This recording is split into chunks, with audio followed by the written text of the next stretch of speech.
Just for you, Steve Holland of Reuters. Just for you, Steve Holland of Reuters. Jeff. Just changing subjects for 1 second. The administration has expressed a complete confidence in how all the deportation flights to El Salvador were conducted. But now that the administration has conceded that there was an error of one Salvadoran national, will there be any reviews conducted? And does the president express any thoughts on the one error that was disclosed in court last night? Well, first of all, the error that you are referring to was a clerical error. It was an administrative error. The administration maintains the position that this individual who was deported to El Salvador and will not be returning to our country was a member of the brutal and vicious MS-13 gang. That is fact number one. Fact number two, we also have credible intelligence proving that this individual was involved in human trafficking. And fact number three, this individual was a member, actually a leader of the brutal MS-13 gang, which this president has designated as a foreign terrorist organization.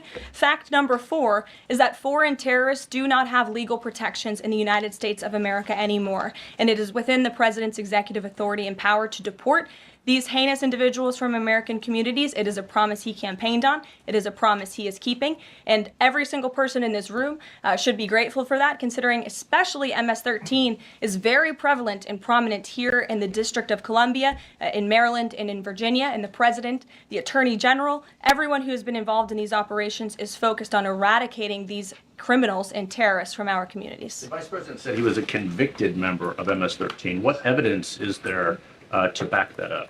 There's a lot of evidence, and the Department of Homeland Security and ICE have that evidence, and I saw it this morning. Steve. Has the president fully made up his mind on the level of tariffs to impose tomorrow? We keep hearing about a 20% flat rate. The president said last night he has made a decision and a determination. I was with him in the Oval Office earlier, and he is going to announce that decision tomorrow. I don't want to get ahead of the president. This is obviously a very big day. He's with his trade and tariff team right now, perfecting it to make sure this is a perfect deal for the American people and the American worker, and you will all find out in about 24 hours from now. And are the car tariffs going to go into effect on April 3rd as scheduled? Correct. Yes, they will. Okay. And last thing, would you like to respond to the Chinese military drills around Taiwan? Yes, I would. As a matter of fact, the National Security Council briefed me on this morning, and they said that the president is emphasizing the importance of maintaining peace in the Taiwan Strait, encouraging the peaceful resolution of these cross-strait issues, reiterating our opposition to any unilateral attempts to change the status quo by force or coercion. That is directly from the National Security Advisor. Just for you, Steve Holland of Reuters. Monica. Thank you so much, Caroline. Elon Musk this week revealed that Doge found that the Biden administration issued over 2 million social security numbers to illegal aliens, found 20 million dead people marked as alive in the social security system. Has the White House confirmed these numbers with Elon, and is the White House looking into correcting this? I'm not sure about those specific numbers that Mr. Musk cited. I can tell you what the Social Security Administration has said themselves, according to an Inspector General's report that was conducted last year, showing there was nearly $80 billion worth of fraud in this program. We know for a fact there are individuals who should not be receiving benefits on the Social Security rolls, and this administration is focused on cleaning out the waste, fraud, and abuse in every agency, but particularly in Social Security, to make it stronger for our tax-paying, law-abiding citizens who deserve these entitlements and programs. Because you did bring up Doge, I do want to tout the incredible efforts that have been made at the Environmental Protection Agency, and Administrator Lee Zeldin is just doing a tremendous job. Just yesterday and today it will be going into effect. He announced that taxpayers will be saved $8 million in annual lease costs by moving staff out of the 323,000 square feet of space that the EPA currently occupies, which is completely unnecessary. Yesterday, Administrator Zeldin also announced he will be shutting down a museum that the Biden administration built to tell a selective story about the EPA's history and climate change. It was a real pat on the back to President Biden. And guess how much American taxpayers paid for it? $4 million for this museum that I think only 1,000 visitors saw last year alone. And it will cost American taxpayers $600,000 per year to operate operate this museum? Well, it's not going to exist anymore. We're going to save taxpayers those critical funds. And Administrator Zeldin is very proud to announce that. And just at EPA alone, and the cuts that they have made, they've saved taxpayers more than $22 billion in wasteful grants and spending. Peter. Thank you, Caroline. When the president goes down to Florida on the weekends, does he ever hear from, there are so many retired folks down in Florida, does he ever hear from any retired Americans who are stressed about these wild swings in the stock market because of the tariff uncertainty, and they're sitting there on fixed income or living off a 401k, and they don't know how much money's going to be left? Well, certainly they are legitimate concerns, and the president takes those concerns very seriously, and he's addressing them every single day. And tomorrow's announcement is to protect future generations. The senior citizens you mentioned, it's for their kids and their grandkids to ensure that there are jobs here in the United States of America for their children to live the American dream, just like they presumably did. And as for their worries about their 401ks, their Social Security, I just addressed Social Security. This president is always going to protect it for our tax-paying senior citizens. As for their 401ks, look at what President Trump did for you in his first term. He is working on implementing that economic formula every single day by lowering inflation, lowering energy prices, massive deregulatory efforts, while simultaneously effectively implementing tariffs, and they'll hear more about that announcement tomorrow. And you said that the president right now is with the trade and tariff team. They are very confident that this is all going to work. But what if Yes. they're wrong? They're not going to be wrong. It is going to work. And the president has a brilliant team of advisors who have been studying these issues for decades. We are focused on restoring the golden age of America and making America a manufacturing superpower. And again, Peter, I would point you to the investments that have already trickled into this country. And the president hasn't even made his tariff announcement yet tomorrow. There have been billions of dollars in private investments from around the world pouring into American communities. What does that look like for those watching at home, for the people you mentioned worried about their own economic circumstances? It means more jobs in your communities, which means more money, more investments, more money in your pocket. That's what the president is committed to. And I would be remiss if I didn't mention the president's commitment to tax cuts, which we are counting on Congress to do, especially on Social Security. And one more. Sure. Are the special elections today a referendum on the president? I think first of all, as you know, I'm a government employee now, so I'm not very much allowed to comment on elections that are taking place. That's something to get used to, having just been on the campaign trail for quite some time.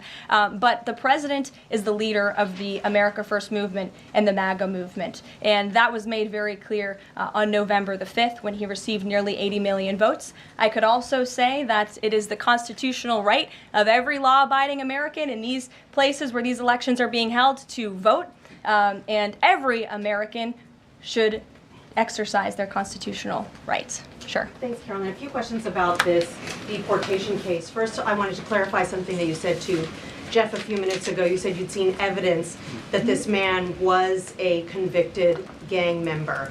In what court was he convicted and for what? This individual was an MS-13 ringleader. This individual was also engaged in human trafficking.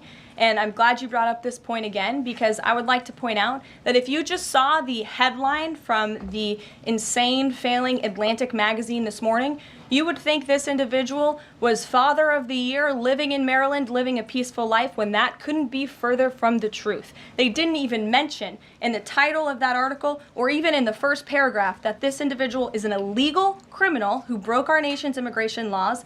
He is a leader in the brutal MS-13 gang, and he is involved in human trafficking, and now MS-13 is a designated foreign terrorist organization.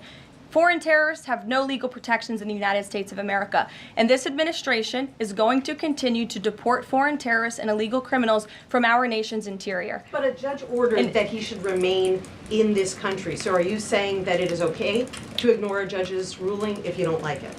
Who does that judge work for? He's an immigration It was an judge. immigration judge who works for the Department of Justice at the direction of the Attorney General of the United States, whose name is Pam Bondi, who has committed to eradicating MS-13 from our nation's interior. And let me tell you why we've made this commitment. MS-13, may I remind each and every one of you, is a brutal and vicious gang.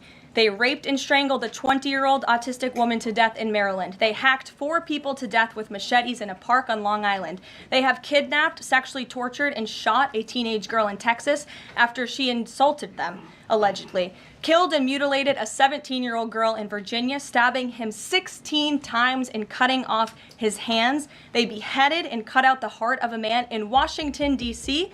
They raped and murdered a 13-year-old girl in California. They sex trafficked a slew of young girls, including one who was just 12 years old. Raped an 11-year-old girl in Brooklyn while her brother was in the room. Sex trafficked a 13-year-old in Maryland and Virginia. Miles away from this White House, even beating her 26 times on her backside with a baseball bat. Pressured homeless New Yorkers to undergo unnecessary surgeries such as spinal fusion in order to bolster their fraudulent lawsuits. These are vicious criminals. This is a vicious gang. And I wish that the media would spend just a second of the same time you have spent trying to litigate each and every individual of this gang who has been deported from our country as the innocent Americans whose lives have been lost at the hands of these brutal criminals. We maintain our position, and very strongly so. Jennifer. One more on the tariffs.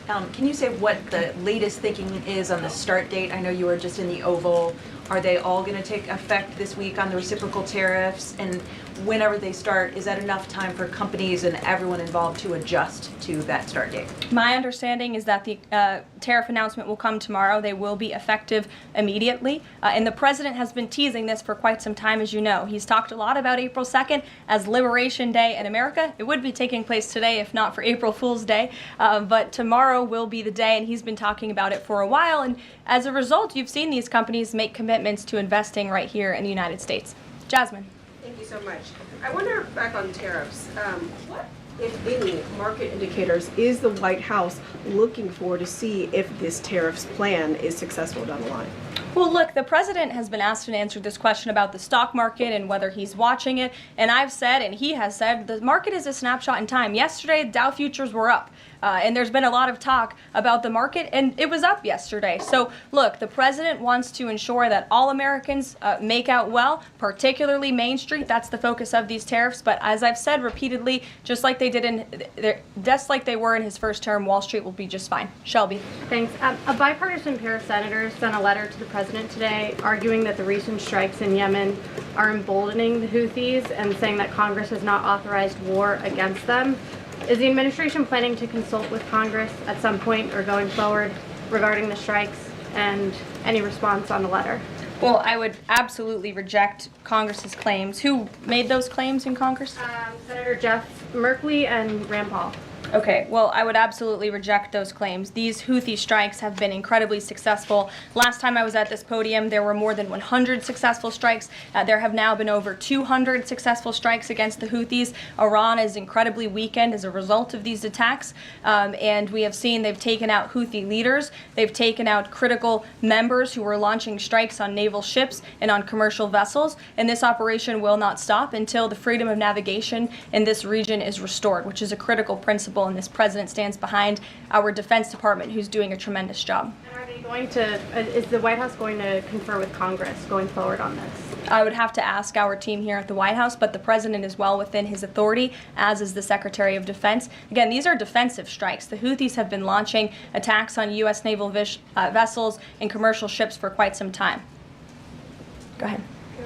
Caroline, Yeah. the pause on the Canadian and Mexican tariffs, the fentanyl tariffs, that's set to expire tomorrow. Is the president considering extending that pause? Look, I will let the president speak on the specifics of the tariffs tomorrow. But as for fentanyl, we have seen this has certainly caused a national security crisis here in the United States.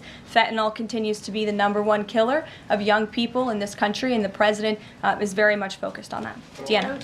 Thank you, Caroline. The president recently signed an executive order on making D.C. safe and beautiful. On the campaign trail, he talked about making New York great again. Does he have any plans on establishing a similar task force? Has he been pressuring Governor Hochul in any way in his conversations about New York and lowering crime? Well, he has been in correspondence with Governor Hochul quite a bit on the issue of crime, also on the issue of congestion pricing, and so many other issues that are facing New Yorkers. And he wants New York to clean up their streets just as he does here in Washington, D.C. He also speaks to Mayor Adams as well. So he's engaged with state and local leaders across the entire country to ensure they're doing their part to help American citizens in each and every state, regardless of if it's a red state or a blue state. A question on Russia. Yesterday, the Russian government said that their new goal is 160,000 conscripts for the war. Has the president seen that number, and does he have any response given his recent conversations on peace talks? Well, I can tell you what the president said last night, and that is he is frustrated with leaders on both sides of this war. He wants this war to end. There are men that are dying on both sides, and it's been going on for far too long. Our team continues to be engaged with the Russians as we are with the Ukrainians, and the president continues to be very, very much engaged on this topic every single day. Caroline. Sure. Caroline, Sure. The president said over the weekend that he couldn't care less if prices went up on foreign cars because people buy more American cars. There's been consensus from a lot of economists that these tariffs could raise prices on other goods as well. Is the president comfortable with Americans on Main Street paying more because of these tariffs? The president is doing everything he can, and this entire administration is doing everything we can to bring down the cost of living in this country. An inflation mess that was fueled by the previous administration's reckless spending, overburdensome regulations that this administration is focused on slashing every single day. I just read you a statistic just from the Environmental Protective Agency alone. We're saving taxpayers money that's ultimately going to drive down inflation, and we're unleashing the might of our energy industry, which will bring down prices as well. To the heart of your question, because this is very important to the American people, you should trust what this president did for you in his first term. He effectively utilized tariffs while driving down inflation. It was a record low 1.4% when he left office, and he's focused on getting back to that. It's unfortunate the previous administration left us in this mess. Sure. Musk, Representative Anna Paulina Luna left the Freedom Caucus over their lack of support for her bill that would allow new parents to proxy vote around 12 weeks around the birth of their baby. Does the president support that bill? I'm not sure. I haven't actually talked to the president about that bill, but I certainly can and can get a take on if he supports it or not. Thank you. And one more. The D.C. Circuit ruled last week that the president can fire holdover Biden appointees of independent agencies. Will this ruling empower President Trump to dismiss more federal employees? Well, the president has given the responsibility to his cabinet secretaries to hire and fire at their respective agencies, and they reserve that right. You saw the Secretary of Health and Human Services announced more layoffs today. This is all part of the administration's effort for a mass reduction in force in the federal bureaucracy here in Washington, D.C. to save American taxpayers money. As for agencies within the president's executive authority, the president retains that right. And we've seen there have been bureaucrats at some of these agencies that have been trying to act independent. They need to remember who they work for. It's the executive of the executive branch. You look at the United States Institute of Peace, for example. There was a little bit of a standoff with bureaucrats over there who didn't want to realize who they work for, and that is Donald Trump. And President Trump is focused on streamlining these agencies to save American taxpayers money, and he has every right to do that. Caroline. Sure. Go ahead. Thanks, Caroline. Yeah. In Gaza, the bodies of 15 rescuers have been found in their sort of ambulances where they were apparently killed by Israeli forces. Just wondering if the White House is going to be calling on Israel to investigate that and to try and avoid similar casualties involving rescue workers in the future. Well, as for the specific situation you just mentioned, I'll talk to the president about it and our national security team. What I can tell you is what I've spoken with the president on. He very much remains committed to backing Israel, and it was only because of this president and his team's leadership that we had a temporary ceasefire in Gaza, that we were able to bring many hostages home. And the president made it very clear to Hamas, you get the hostages out, all of them, or there will be hell to pay. And Hamas is certainly witnessing what it feels like for all hell to be paid, and the president supports Israel's right to defend itself. Any progress at all on a ceasefire at the moment, as far as the president's concerned? The president and his team continue to be engaged on this every single day.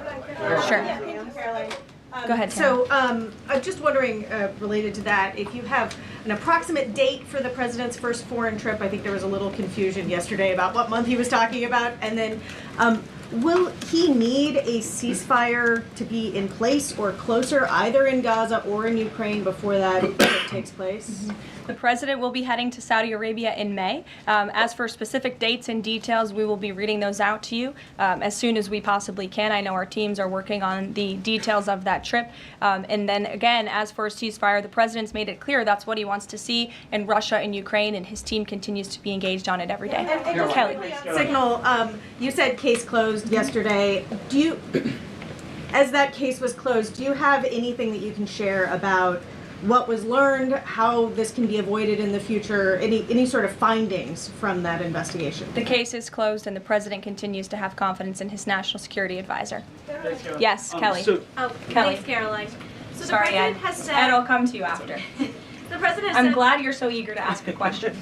It's Liberation Day. Yes, it is. Caroline, the president has said foreign Tomorrow. countries and companies will eat the cost of tariffs. In his speech on Inauguration Day, he said, quote, instead of taxing our citizens to enrich other countries, we will tariff and tax foreign countries to enrich our citizens. Right. So then why did he have to tell the domestic automakers not to raise prices? Well, that was a private conversation that was had. I'm not sure if that comment was made or was not made. But as for what the president said in his Inauguration Day speech, he's absolutely correct. A tariff will be a tax on these foreign nations, these foreign companies, and if they want to be absolved of that tariff, then they can come here to the United States of America to do business, bring their jobs here.